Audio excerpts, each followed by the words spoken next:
Грипот зема замав, а и од ковидот нема спас. Речи си секој втор човек од најмал до најстар се бори со инфлуенца или ковид.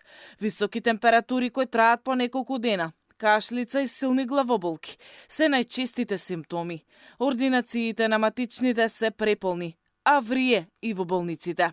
Лекарите предупредуваат дека прославите, масовните собири, но и загадениот воздух се причините за порастот на новозаболени. Ова е период кога народот, да речеме, многу прослави, има имендени, се дружат, активно има движење, денски журки, така да, ево јас од амбуланта можам да приметам несоодветно се облечени, загадениот воздух дополнително, пушачи огромен број имаме кои што на секои 5 минути излегуваат надвор, нели, било тоа дали е журка, забава или на работно место, нормално, нели, своето цигарче да го, така да уживаат во тој момент. Лекарите препорачуваат да се избегнуваат места на кои се собираат многу луѓе, да се зголеми нивото на лична хигиена, да се внесуваат повеќе течности и здрава храна.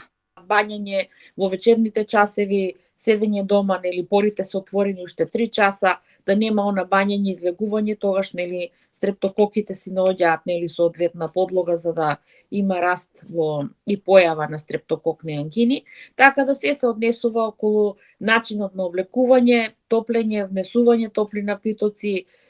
Нормално, ако е некој болен, се разбира да си седи, нели, дома, да не пренесува, да внимава нормално кога се кашла, кога се кива. Оно што дополнително загрижува е што има пациенти во земјата кои се заболени со флурона.